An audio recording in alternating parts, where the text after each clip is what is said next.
പത്രത്തിൽ കണ്ടതുമായി നമുക്കൊപ്പം ടി കെ റീജിത്താണ് സെൻട്രൽ ന്യൂസ് ഡെസ്കിൽ നിന്ന് ചേരുന്നത്. Good morning again. Okay, over to you. സമയം പോയതുകൊണ്ട് പരമാവധി പത്രങ്ങൾ കവർ ചെയ്യാൻ വേണ്ടി താങ്കളിലേക്ക്. പത്രത്തിൽ കണ്ടത് ഇന്ന് നമ്മൾ തുടങ്ങുന്നത് കേരള കൗമുദിയിൽ നിന്നാണ്. കേരള കൗമുദി ഇന്ന് അന്താരാഷ്ട്ര യോഗാ ദിനത്തിന്റെ ഭാഗമായി ഒരു പ്രത്യേക മാസ് ഹെഡ് തന്നെ തയ്യാറാക്കിയിരിക്കുന്നു. പ്രേക്ഷകർക്ക് അത് കാണാം.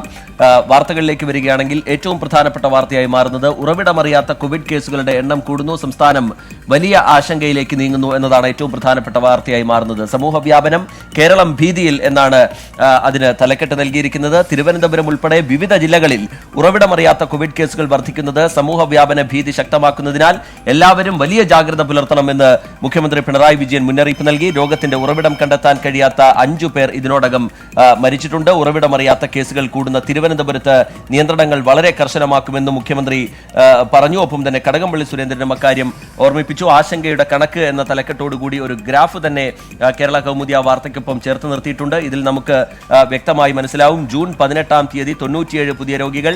ജൂൺ 19-ലേക്ക് കടക്കുമ്പോൾ അത് 118 മാറിയിരിക്കുന്നു. ജൂൺ 20-ലേക്ക് എത്തുമ്പോൾ അത് 127 രോഗികളായി ഉയർന്നിരിക്കുന്നു. അങ്ങനെ രോഗികളുടെ എണ്ണം സംസ്ഥാനത്ത് ഉയരുന്നു. വലിയ രീതിയിലുള്ള ആശങ്കയുണ്ട്. ഉറവിടമറിയാത്ത കേസുകളാണ് നമ്മളെ ഏറെ ആശങ്കപ്പെടുത്തുന്നത് എന്ന് റിപ്പോർട്ട് പറയുന്നു. കണ്ണൂരിൽ കോവിഡ് ബാധിച്ച് എക്സൈസ് ഡ്രൈവർ മരിച്ചത് സർക്കാരിനെ കൂടുതൽ ആശങ്കപ്പെടുത്തുന്നുണ്ട്. ഇതേപ്പറ്റി ആരോഗ്യവകുപ്പ് പ്രത്യേക പരിശോധന ആരംഭിച്ചിട്ടുണ്ട്. കൂടാതെ രോഗമുക്തനായ ശേഷം മരിച്ച കൊല്ലം സ്വദേശി അബ്ദുൽ കരീം, തിരുവനന്തപുരത്ത് മരിച്ച ഫാദർ KG വർഗീസ്, വഞ്ചിയൂരിൽ മരിച്ച കൂലിപ്പണിക്കാരൻ രമേശൻ, തൃശൂർ ഏങ്ങണ്ടിയൂരിൽ മരിച്ച കുമാരൻ എന്നിവരുടെയും രോഗബാധയുടെ ഉറവിടം അവ്യക്തമാണ്. സംസ്ഥാനത്ത് അല്പം ഗുരുതരമായ സാഹചര്യം തന്നെ നിലനിൽക്കുന്നു എന്ന് പ്രധാന വാർത്തയിലൂടെ കേരള കൗമുദി പറയുന്നു. ഒപ്പം തന്നെ ഇന്നലെയുള്ള രോഗബാധിതരുടെ എണ്ണവും അത് സംബന്ധിച്ച കണക്കുകളും ഒന്നാം പേജിൽ വലിയ പ്രാധാന്യത്തിൽ നൽകുന്നുണ്ട്. കോവിഡ് രോഗികൾ ആകെ 3000 കടന്നു. ഇന്നലെ 127 പേർക്ക് രോഗം സ്ഥിരീകരിച്ചു. 57 പേരാണ് ഇന്നലെ സംസ്ഥാനത്ത് രോഗമുക്തി നേടിയത്. ആ വിവരം പങ്കുവെക്കുന്നുണ്ട് വലിയ പ്രാധാന്യത്തിൽ. ഒപ്പം തന്നെ ഇന്ന് അന്താരാഷ്ട്ര യോഗാ ദിനത്തിന്റെ ഭാഗമായി തിരുവനന്തപുരം പേരൂർക്കടയിലെ വസതിയിൽ യോഗ അഭ്യസിക്കുന്ന ഒരു യുവതിയുടെ ചിത്രം കൂടി അതുമായി ബന്ധപ്പെട്ട് നൽകിയിട്ടുണ്ട്. അങ്കമാലിയിൽ ചോരക്കുഞ്ഞിനെ എറിഞ്ഞുകൊല്ലാൻ ശ്രമം, പിതാവ് അറസ്റ്റിൽ എന്ന തലക്കെട്ടോടുകൂടി വളരെ വേദനിപ്പിക്കുന്ന ഒരു വാർത്ത ഒന്നാം പേജിൽ ഇടം പിടിച്ചിരിക്കുന്നു. പിതൃത്വത്തിലുള്ള സംശയം മൂലം 54 ദിവസം മാത്രം പ്രായമുള്ള ചോരക്കുഞ്ഞിനെ തലക്കടിച്ച ശേഷം കട്ടിലിലേക്ക് വലിച്ചെറിഞ്ഞ് കൊലപ്പെടുത്താൻ ശ്രമിച്ച പിതാവിനെ അറസ്റ്റ് ചെയ്തു. ഗുരുതരമായി പരിക്കേറ്റ കുഞ്ഞ് കോലഞ്ചേരി മെഡിക്കൽ കോളേജ് ആശുപത്രിയിൽ ന്യൂറോ ICUവിൽ ഇപ്പോൾ ചികിത്സയിലാണ് എന്ന് കേരള കൗമുദിയുടെ റിപ്പോർട്ട് പറയുന്നു. ഒപ്പം തന്നെ ഇന്ത്യ ചൈന അതിർത്തിയുമായി ബന്ധപ്പെട്ട വാർത്തയും വലിയ പ്രാധാന്യത്തിൽ കേരള കൗമുദിയിൽ ഇടം പിടിച്ചിട്ടുണ്ട്.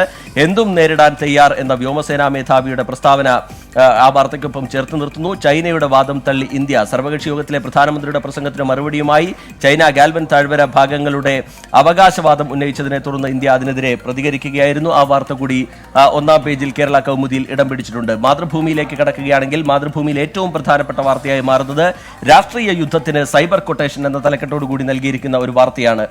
അതായത് കോവിഡ് കാലത്ത് പൊതു ഇടത്തിലെ പോരാട്ടം കുറഞ്ഞതോടെ സൈബർ കൊട്ടേഷൻ കൊടുത്ത് രാഷ്ട്രീയ കക്ഷികൾ ഓരോ വിഷയത്തിലും പൊതുവികാരം അനുകൂലമാക്കാനുള്ള ചുമതല PR ഏജൻസികളെ ഏൽപ്പിച്ചാണ് രാഷ്ട്രീയ കക്ഷികൾ കളം മാറ്റുന്നത്. സൈബർ യുദ്ധത്തിന് ചെലവിടുന്നതാകട്ടെ കോടികൾ എന്നാണ് ആ റിപ്പോർട്ട് പറയുന്നത്. നമുക്കറിയാം, തദ്ദേശ തെരഞ്ഞെടുപ്പ് അടക്കം വരാൻ പോവുകയാണ്. അതിന് മുന്നോടിയായി സൈബർ കൊട്ടേഷൻ എന്നാണ് അതിനെ സൈബർ കൊട്ടേഷൻ കൊടുത്തുകൊണ്ട് രാഷ്ട്രീയ കക്ഷികൾ എന്ന തരത്തിലാണ് ആ റിപ്പോർട്ട് തയ്യാറാക്കിയിരിക്കുന്നത്. 3 വൻകിട കമ്പനികൾ ദൗത്യം തുടങ്ങിക്കഴിഞ്ഞു. മാറുകയാണ് രാഷ്ട്രീയം എന്നും ആ റിപ്പോർട്ടിലൂടെ മാതൃഭൂമി പറയുന്നു. ഒപ്പം തന്നെ പ്രധാനമന്ത്രിയുടെ പ്രസ്താവന വിവാദത്തിൽ, ദുർവ്യാഖ്യാനമെന്ന് സർക്കാർ. ഇന്നലെ പ്രധാനമന്ത്രിയുടെ പ്രസ്താവനയുമായി ബന്ധപ്പെട്ടുള്ള വിവാദങ്ങൾ ഉയർന്നു വന്നിരുന്നു. അതിൽ PMO പ്രധാനമന്ത്രിയുടെ ഓഫീസ് അത് സംബന്ധിച്ച വിശദീകരണം നൽകിയത് ഒന്നാം പേജിലേക്ക് കൊണ്ടുവന്നിട്ടുണ്ട്. ഇന്ന് അന്താരാഷ്ട്ര യോഗ ഡേ ആണ്, മ്യൂസിക് ഡേ ആണ്, ഒപ്പം ഫാദേഴ്സ് ഡേയുമാണ്. ഇത് മൂന്നും സൂചിപ്പിക്കുന്ന രസകരമായ ഒരു കാർട്ടൂൺ കൂടി ഒന്നാം പേജിൽ ഇടം പിടിച്ചിട്ടുണ്ട്. ആ 3 കാർട്ടൂണുകളും പ്രേക്ഷകർക്ക് കാണാം എന്ന് ഞാൻ വിചാരിക്കുന്നു. മാതൃഭൂമിയിൽ മുല്ലപ്പള്ളി രാമചന്ദ്രന്റെ വിവാദ പ്രസ്താവനയുമായി ബന്ധപ്പെട്ടുള്ള മുഖ്യമന്ത്രിയുടെ പ്രതികരണം കൂടി വലിയ പ്രാധാന്യത്തിൽ ഇടം പിടിച്ചിട്ടുണ്ട്. പരാമർശം സ്ത്രീവിരുദ്ധമാണ് എന്ന് മുഖ്യമന്ത്രി പിണറായി വിജയൻ പറഞ്ഞിരിക്കുന്നു. സ്വന്തം ദുർഗന്ധം സൃഷ്ടിച്ച ഉന്മാദാവസ്ഥയുടെ തടവുകാരനായി KPCC പ്രസിഡന്റ് മാറി എന്ന രീതിയിൽ രൂക്ഷമായ വിമർശനമാണ് ഇന്നലെ മുഖ്യമന്ത്രിയുടെ ഭാഗത്ത് നിന്ന് ഉണ്ടായത്. സ്വഭാവഹത്യ നടത്തുന്നത് മുഖ്യമന്ത്രിയാണ് എന്നുള്ള മുല്ലപ്പള്ളി രാമചന്ദ്രന്റെ പ്രതികരണം കൂടി അതിനൊപ്പം നിർത്തുന്നു. ഇന്നലെ ആ വിവാദ പരാമർശത്തിൽ മുല്ലപ്പള്ളി രാമചന്ദ്രൻ ഉറച്ചു നിൽക്കുകയും ചെയ്തിരുന്നു. ഇനി മാതൃഭൂമിയുടെ വാരാന്ത്യ പതിപ്പിലേക്കാണ് നമ്മൾ കടക്കുന്നത്. MP വീരേന്ദ്രകുമാറിനെ ഓർക്കുകയാണ് മകൻ MP ശ്രേയാംസ് കുമാർ. അതാണ് ഇന്നത്തെ വാരാന്ത്യ പതിപ്പിൽ ഇടം പിടിച്ചിരിക്കുന്നത്. രസകരമായ ഒരു ലേഖനമാണ്, അതെല്ലാവരും വായിക്കണം എന്നുകൂടി ഈ ഘട്ടത്തിൽ ഓർമ്മിപ്പിക്കുകയാണ്. അച്ഛൻ എന്നത് മൂന്നക്ഷരമുള്ള വെറുമൊരു വാക്കല്ല, മറിച്ച് അത് ആഴത്തിലുള്ള അനുഭവമാണ്. അച്ഛനിലൂടെയാണ് മക്കൾ രൂപപ്പെടുന്നത്, അച്ഛനാണ് മക്കളെ വഴി നടത്തുന്നത്, അച്ഛൻ തന്നെയാണ് അവരെ വെല്ലുവിളികളുടേതായ മേച്ചിൽപ്പുറങ്ങളിലേക്ക് പറഞ്ഞുവിടുന്നതും അനുഭവങ്ങളിലൂടെ പാഠങ്ങൾ പകരുന്നതും. MP വീരേന്ദ്രകുമാർ എന്ന അച്ഛനെക്കുറിച്ചാണ് മകൻ എഴുതുന്നത്. വഴിനടത്തങ്ങളിലൂടെ, വാക്കുകളിലൂടെ, ചർച്ചകളിലൂടെ, നിർദ്ദേശങ്ങളിലൂടെ മകനെ രൂപപ്പെടുത്തിയ ഒരു പിതാവിന്റെ ചിത്രം ഈ ഓർമ്മയിൽ തെളിയും. നിർബന്ധമായും എല്ലാവരും വായിക്കേണ്ടതാണ് എന്ന് തോന്നിയ ഒരു ലേഖനമാണ്. വളരെ രസകരമായി അത് എഴുതിയിട്ടുണ്ട്. അതിലുള്ള ചില വാക്കുകൾ ഞാൻ വായിക്കാൻ. വീട്ടിൽ ധാരാളം വാഹനങ്ങൾ ഉണ്ടെങ്കിലും ഞാൻ കഴിവതും നടന്നു തന്നെ പോകണമെന്ന് അച്ഛൻ നിർദ്ദേശിച്ചു. മഴയായാലും വെയിലായാലും 4 കിലോമീറ്റർ അങ്ങോട്ടും ഇങ്ങോട്ടും നടക്കണം. അച്ഛൻ പറഞ്ഞത് നീ വയനാട്ടുകാരനാണ്, വയനാട്ടിലാണ് ജീവിക്കേണ്ടത്, അതുകൊണ്ട് വയനാട്ടുകാരനായി വളരണം എന്നാണ്. അങ്ങനെ ആ രസകരമായ പിതാവിന്റെ ഓർമ്മയിലേക്ക് MP ശ്രേയാംസ് കുമാർ പോകുന്ന മനോഹരമായ ഒരു ലേഖനം വാരാന്ത്യ പതിപ്പിൽ ഇടം പിടിച്ചിരിക്കുന്നു. ഇനി ദേശാഭിമാനിയിലേക്കാണ് കടക്കുന്നത്. ദേശാഭിമാനിയിലും അന്താരാഷ്ട്ര യോഗാ ദിനത്തിന്റെ ഭാഗമായ ഒരു പ്രത്യേക മാസ്റ്റർ തന്നെ തയ്യാറാക്കിയിട്ടുണ്ട്. ജീവൻ വെച്ച് രാഷ്ട്രീയം കളിക്കരുത് എന്ന തലക്കെട്ടോടു കൂടിയാണ് ഇന്നലെ മുഖ്യമന്ത്രി പറഞ്ഞ വാക്കുകളാണ് പ്രധാനപ്പെട്ട വാർത്തയായി മാറുന്നത്. കോവിഡ് സമൂഹ വ്യാപനത്തിലേക്ക് നീങ്ങുമെന്ന ആശങ്ക തലയ്ക്ക് മുകളിൽ നിൽക്കുമ്പോൾ ജനങ്ങളുടെ ജീവൻ വെച്ച് രാഷ്ട്രീയം കളിക്കരുതെന്ന് പ്രതിപക്ഷത്തോട് മുഖ്യമന്ത്രി പിണറായി വിജയൻ. ആരോഗ്യമന്ത്രിയെ ഒറ്റതിരിഞ്ഞ് അധിക്ഷേപിക്കുന്നതിലൂടെ പ്രതിരോധ പ്രവർത്തനങ്ങളെ ആകെ താളം തെറ്റിക്കാനാണ് ശ്രമം. ജനങ്ങൾക്ക് മുമ്പിൽ തുറന്നുകാട്ടപ്പെട്ടതിന്റെ ജാള്യതയാണ് ഇത്തരം അധിക്ഷേപങ്ങൾക്ക് പിന്നിൽ എന്ന് മുഖ്യമന്ത്രി പറഞ്ഞത് പ്രധാനപ്പെട്ട വാർത്തയായി മാറുന്നു. മോദിയുടെ പ്രസ്താവനയ്ക്ക് വിശദീകരണം. ഏറ്റുമുട്ടിയത് നിയന്ത്രണ രേഖയിൽ എന്ന തലക്കെട്ടോടുകൂടി ആ വാർത്ത തയ്യാറാക്കിയിരിക്കുന്നു. പാക് ഡ്രോൺ വെടിവെച്ച് വീഴ്ത്തി. ഇന്നലെ ജമ്മുകാശ്മീരിലെ കത്വയിൽ പാകിസ്ഥാന്റെ ഡ്രോൺ അതിർത്തി രക്ഷാസേന വെടിവെച്ചിട്ടതുമായി ബന്ധപ്പെട്ട വാർത്ത വലിയ പ്രാധാന്യത്തിൽ ഇടം പിടിക്കുന്നു ദേശാഭിമാനിയിൽ. ഒപ്പം തന്നെ കേരള കോൺഗ്രസ് രാഷ്ട്രീയത്തിലെ കലുഷിതമായ സാഹചര്യം കൂടി ഒന്നാം പേജിൽ ഇടം പിടിച്ചിട്ടുണ്ട്. UDF-നെ തള്ളി ജോസ്, ഗീബൽസ് എന്ന് ജോസഫ്. കോട്ടയം ജില്ലാ പഞ്ചായത്ത് പ്രസിഡന്റ് സ്ഥാനം രാജിവെക്കണമെന്ന UDF കൺവീനർ ബെന്നി ബെഹനാന്റെ ആവശ്യം തള്ളി ജോസ് കെ മാണി. KM മാണിയുടെ സാന്നിധ്യത്തിൽ ഉണ്ടാക്കിയ കരാർ മാറ്റില്ല എന്ന് ജോസ് കെ മാണി ആവർത്തിച്ചു. UDF-ന്റേത് യുക്തമായ തീരുമാനമെന്ന് PJ ജോസഫ് പ്രതികരിച്ചു. UDF തീരുമാനം അനുസരിക്കാൻ കക്ഷികൾക്ക് ബാധ്യതയുണ്ട് എന്നും ഇന്നലെ PJ ജോസഫ് പറഞ്ഞിരുന്നു. ജോസ് കെ മാണി വിഭാഗത്തിന്റേത് ഗീബൽസിയൻ നയമാണ് എന്ന വിമർശനവും അദ്ദേഹം ഉന്നയിച്ചു. ഇന്നലെ കോട്ടയം ജില്ലാ പഞ്ചായത്ത് പ്രസിഡന്റ് സ്ഥാനം ജോസ് വിഭാഗം രാജിവെക്കണമെന്ന് UDF ആവശ്യപ്പെട്ടിരുന്നു. അത് ഏറ്റവും പ്രധാനപ്പെട്ട വാർത്തയായി മാറുന്നു. ജനയുഗത്തിലേക്കാണ് ഇനി കടക്കുന്നത്.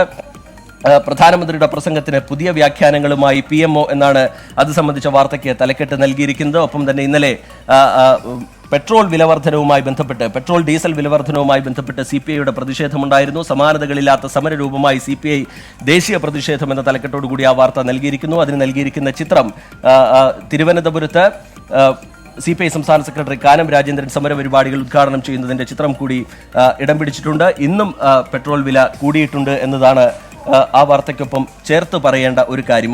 ഒപ്പം രാജ്യത്തെ കോവിഡ് ആശങ്കയും വലിയ പ്രാധാന്യത്തിൽ ഒന്നാം പേജിൽ ഇടം പിടിച്ചിട്ടുണ്ട്. രാജ്യത്ത് രോഗികൾ 4 ലക്ഷം കടന്നു, മരണം 13,000-ലധികം എന്ന് ജനയുഗത്തിന്റെ റിപ്പോർട്ട് പറയുന്നു. സംസ്ഥാനത്ത് 127 പേർക്ക് കൂടി രോഗബാധയുണ്ടായതും സംസ്ഥാനത്തെ ആശങ്കയും വളരെ വിശദമായി തന്നെ ജനയുഗം ഒന്നാം പേജിൽ ഉൾപ്പെടുത്തിയിട്ടുണ്ട്. ഇനി നമ്മൾ ദീപികയിലേക്ക് കടക്കുകയാണ്. ഭീതിയേറുന്നു എന്ന തലക്കെട്ടോടുകൂടി സംസ്ഥാനത്തെ കോവിഡ് ആശങ്ക തന്നെയാണ് ഏറ്റവും പ്രധാനപ്പെട്ട വാർത്തയായി മാറുന്നത്. ഒപ്പം ഇന്ന് സമ്പൂർണ്ണ ലോക്ക്ഡൌണിൽ ഇളവുണ്ട് എന്നുള്ള കാര്യം കൂടി ഒന്നാം പേജിൽ പങ്കുവയ്ക്കുന്നു. ഇന്ന് സമ്പൂർണ്ണ ലോക്ക്ഡൌൺ ഇളവുകളുണ്ട് എന്ന് മുഖ്യമന്ത്രി പിണറായി വിജയൻ പറഞ്ഞു. ഈ സാഹചര്യത്തിൽ സംസ്ഥാനത്തെ മദ്യവിൽപ്പനശാലകളും തുറന്ന് പ്രവർത്തിക്കും എന്ന് മുഖ്യമന്ത്രി പറഞ്ഞതടക്കമുള്ള വിവരങ്ങൾ ആ വാർത്തയ്ക്കൊപ്പം ചേർത്ത് നിർത്തുന്നുണ്ട് ദീപികയുടെ ഒന്നാം പേജിലുള്ള മറ്റൊരു വാർത്ത കൂടി നമുക്ക് പറഞ്ഞു പോകാം. ചൈന കാട്ടുന്നത് തെമ്മാടിത്തം. അമേരിക്കയുടെ പ്രതികരണം ഒന്നാം പേജിൽ വലിയ പ്രാധാന്യത്തിൽ ഇടം പിടിച്ചിരിക്കുന്നു. ഇന്ത്യയുമായി സംഘർഷം രൂക്ഷമാക്കിയ ചൈനയെ നിശിതമായി വിമർശിച്ച US, ചൈനയെ ഭരിക്കുന്ന കമ്മ്യൂണിസ്റ്റ് പാർട്ടി തെമ്മാടിത്തമാണ് കാട്ടുന്നതെന്ന് US state secretary Mike Pompeo പറഞ്ഞു എന്നാണ് ആ വാർത്തയിൽ വ്യക്തമാക്കുന്നത്. ഇനി നമ്മൾ ജന്മഭൂമിയിലേക്ക് കൂടി കടക്കുകയാണ്. ജന്മഭൂമിയും അന്താരാഷ്ട്ര യോഗാ ദിനവുമായി ബന്ധപ്പെട്ട ഒരു പ്രത്യേക വാർത്തയും ഒരു ചിത്രവും ശയനം എന്ന കുറിപ്പോടുകൂടി ഒരു ചിത്രം കൂടി പങ്കുവച്ചിട്ടുണ്ട്. അത് അന്താരാഷ്ട്ര യോഗാ ദിനത്തിന് മുന്നോടിയായി തൃശൂർ പൂങ്കുന്നം സ്വദേശി PS അനന്തനാരായണൻ തെക്കേമഠം പടിഞ്ഞാറേച്ചിറയിൽ ജലയോഗ ചെയ്യുന്നതിന്റെ ഒരു ചിത്രമാണ്. ആ വാർത്ത ഒന്നാം പേജിലേക്ക് ഇടം പിടിച്ചിട്ടുണ്ട്. ചൈനയുടെ വാദങ്ങൾ തള്ളി നിലപാട് കടുപ്പിച്ച് ഇന്ത്യ എന്നതാണ് അതിർത്തിയിലെ ഏറ്റവും പ്രധാനപ്പെട്ട വാർത്തയായി മാറുന്നത്. സമയപരിമിതി കൊണ്ട് ഞാൻ മറ്റു പത്രങ്ങളിലേക്ക് കടക്കുന്നില്ല. SK.